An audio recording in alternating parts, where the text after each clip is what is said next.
Reka musuhuze kandi mwifurize gukomeza kugira ibihe byiza. Ngira ngo turi ku itariki 21 z'ukwezi kwa gatandatu umwaka w'ibihumbi 2026. Ijoro ryakeye hari inkuru naraye mbagejejeho y'umusore n'umukobwa biteguraga kubana cyangwa se donc ejo hashize ku itariki 20 nibwo bari bukore ubukwe rero bwahagaze ku itariki 19. kubera iki? Kubera ibyo umuhungu yarabonye ku mukobwa. Mbibutse ko aba bombi bose nk'uko amakuru abivuga basengera mu itorero rya DPR. Ngira ngo turaza kuza kuba tugaruka ku mahano uyu mukobwa yaje kuza kuba yakora n'itorero ribimenye riratungurwa naryo rigwa mu kantu. Ngira ngo murabizi y'abantu donc benda gukora ubukwe baba bafite ibintu byinshi bahugije, baba bari kwitegura uburyo ubukwe buzagenda kugira ngo ibintu nyine bigende neza. Niko byaje kuza kuba bigenda kuri iyi couple. Uyu musore yakoze ibishoboka byose ashaka amafaranga, amaze gushaka amafaranga ajya ku approachinga Nadine kwa mukunda. Nadine arabyemera, yemera kuzamubera umugore nawe akamubera umugabo. Bibutse ko uyu musore yitwa Roger, umukobwa akitwa Nadine. Nk'uko natangiye mbibabwira, aba bombi bari bafite ubukwe ku itariki 20 z'uku kwezi kwa gatandatu 2026, ariko abantu bakaba bari banyotewe ubukwe bwabo kuko bari baratumiye inshuti n'abavandimwe. Ama invitation yaratanzwe, ngira ngo muri kubibona kuri screen zanyu, ariko nyuma baza gutungurwa nuko uyu musore agiye abwira abantu ngo ubukwe bwahagaze, ntago bukibaye, invitation twe twabahaye ntago rwose, nta bukwe bugihari, nimuzigere muza. Abantu birabatungura bati ibintu bishoboka bite?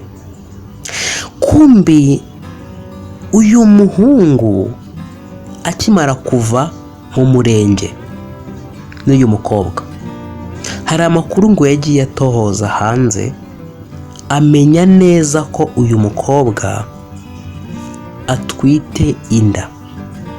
Kandi mu by'ukuri uyu musore Roger arakubwira ngo sinigeze ndyamana n'uyu mukobwa, iyi nda yayikuye hehe? Umusore ubukwe ahita abusubika. Abantu bagiye batandukanye bati abakobwa b'iyi minsi biragoye kubizera, batariko kandi uyu mukobwa nawe ntago ari shyashya. Gute utinyuka ukajya gusambana uzi ko ufite ubukwe? Abandi bati birashoboka ko iyi nda yaba yarayitewe donc benda bakimara kwerekanwa, yego bakimara kwerekanwa, wenda bagiye kwerekanwa inda amaze nk'iminsi nk'ingaha yitwaye, baragenda baraberekana, bakora n'umurenge, inda ari nkuru ariko iri kugenda isatira mu kwezi gutyo. Hanyuma rero uyu musore we nagira ngo ni bimwe bisanzwe byo kurwara, ku muntu yarwara mu nda. Ariko nyuma ngo aza gutoza amakuru asanga uyu mukobwa mu gihe cyo kwerekanwa nibwo iyi nda yaje kuza kuba yayiterwa, kuko ngo bakimara kwerekanwa haciyemo amezi 2-3 gutyo biga n'inyigisho z'umubano. Hanyuma rero inda aba ariko igenda irushaho kugenda igaragara. Muri kumva? Abandi bati uyu musore nawe ibintu yakoze ntago ari byo. Ati n'ubugwari, ntabwo yari guhita asubika ubukwe. Ati n'ubundi umukobwa nubyara, kuko n'ubundi ushobora kumuzana ugasanga nta nyababyeyi afite. Abandi batari ko ku rundi ruhande uyu mukobwa ntabwo twamurenganya, nawe yambaye umubiri kandi umubiri uraryana. Ati uyu musore niwe wakoze amakosa, niba yaramusabye ko wenda babikora akanga ko babikora akigira ahandi, tubwo arumva ikibazo atari we wagiteje. Uyu mwana w'umukobwa ubushyuhe buramufata, bumufashe yigira ahandi, cyane ko ngo sheri we ari we wabiteye, yanze ko baryamana. Abandi bati uyu musore yari akwiye kureka ubukwe bukaba bakanabana, nahagarika ubukwe uwo mwana banamubyara bakamurerana, ariko nahite ahagarika ubukwe gutya. None uyu mukobwa ari kuvugwa cyane hariya mu gihugu cy'u Burundi, ari kuvugwa cyane.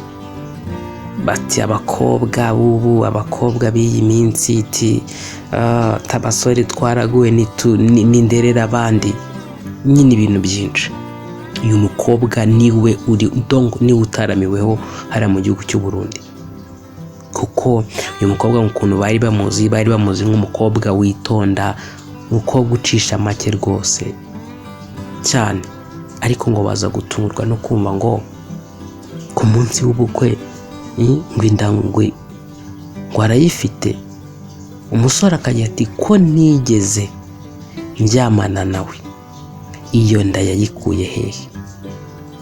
Abandi bati wa musore wihangane, inkwano watanze nyine nta kundi. None ubu uyu musore agiye kwitwa umudivorce, atarigeze abana n'umuntu. Iki si igikomere se? Iki ni igikomere. So rero njyewe munkundire nsoreza ahangaha, mbashimire nanabifurize no gukomeza kugira ibihe byiza. Ariko iyi ni imwe mu nkuru iri gukomeza kugenda igarukaho n'abantu bagiye batandukanye. Ariko kugeza kuri ubu ngubu, nubwo abantu bari kuvuga gutya ngo basanze bimeze gutya na gutya atwite, ariko mu by'ukuri ntago biraza ngo byemezwe neza bamenye ngo ko impamvu ukwe uyu musore yabahagaritse nuko uyu mukobwa yari atwite. Ariko abantu bose bari kuvuga ko uyu mukobwa ngo impamvu nuko uyu musore yasanze atwite, kandi inda itariye, batarigeze banaryamana. So rero munkundire njye mbashimire, dukomeze kubana mu biganiro byacu biri imbere.